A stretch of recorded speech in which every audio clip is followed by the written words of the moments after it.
আলহামদুলিল্লাহ, অসংখ্য দরুদ ও সালাম প্রেরণ করছি আমাদের প্রিয় নবী হজরত মুহাম্মদ সাল্লাল্লাহু আলাইহি ওয়াসাল্লামের উপর। সম্মানিত ভাই ও বোনেরা, আজকের আলোচনার বিষয় অত্যন্ত গুরুত্বপূর্ণ। শয়তান কেন এখনও মূসা আলাইহিস সালামের কবর খুঁজে বেড়ায়? প্রথম কথা, শয়তানের আসল শত্রু কারা? ভাইয়েরা, মনে রাখবেন, শয়তান শুধু মুসলমানদের শত্রু না, শয়তান আদম থেকে শুরু করে সব নবীদের শত্রু। শয়তান জানে নবীদের অনুসারী যত বাড়বে তার অনুসারী তত কমবে, মানুষ হিদায়েত পাবে, সে ধ্বংস হবে।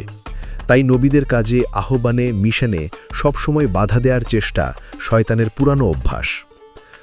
মূসা আলাইহিস সালাম কেন বিশেষভাবে শয়তানের চোখের কাঁটা? মূসা আলাইহিস সালাম ছিলেন আল্লাহর কালিমুল্লাহ, যিনি সরাসরি আল্লাহর সঙ্গে কথা বলেছিলেন। দুনিয়ার বৃহত্তম তাগুত ফিরাউনের মোকাবেলা করেছেন, জাদুকে পরাজিত করেছেন, বানি ইসরায়েলকে মুক্তি দিয়েছেন এবং সবসময় সত্যের সামনে জুলুমের বিরুদ্ধে দাঁড়িয়েছেন।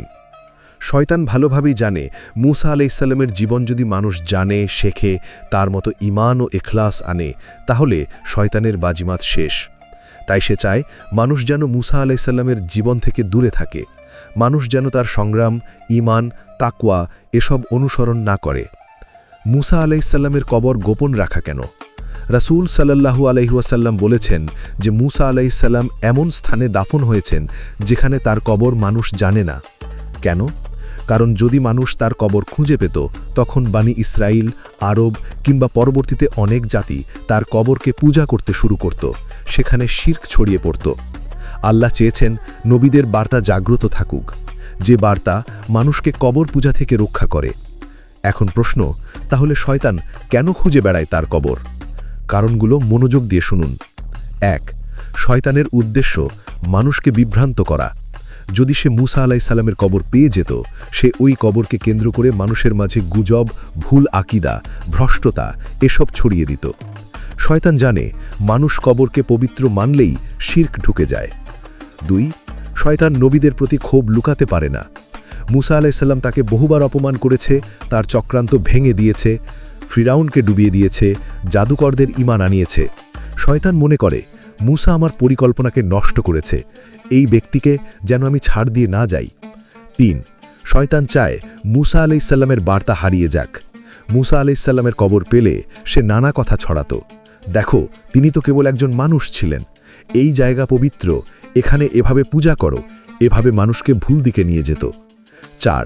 শয়তান চায় কবর পূজা ও ভর্সরতা ছড়াতে। ভাইয়েরা, দুনিয়ায় যত শিরক হয়েছে তার অনেকটাই কবর, পীর, অলির অতিরিক্ত সম্মান থেকে শুরু। শয়তান জানে যদি মূসা আলাইহিস সালামের কবর মানুষ জানত, তাহলে অনেকে তা নিয়ে অপব্যবহার করত, শিরক ছড়িয়ে যেত আর শয়তানের মিশন সফল হতো। আল্লাহ কেন তার কবর লুকিয়ে রেখেছেন? আল্লাহ রহমতের কারণে মূসা আলাইহিস সালামের কবর লুকিয়ে রেখেছেন, যেন মানুষ তাকে ইবাদতের স্থান বানাতে না পারে, যেন তাজিম করতে গিয়ে গোমরাহ না হয়ে যায়, যেন মানুষ কবরমুখী না হয়ে আল্লাহমুখী হয়। এটাই প্রকৃত তাওহীদ। শয়তানের ব্যর্থতা। ভাইয়েরা, শয়তান আজও খুঁজে বেড়াক, আল্লাহর কুদরতের সামনে সে সবসময় পরাজিত।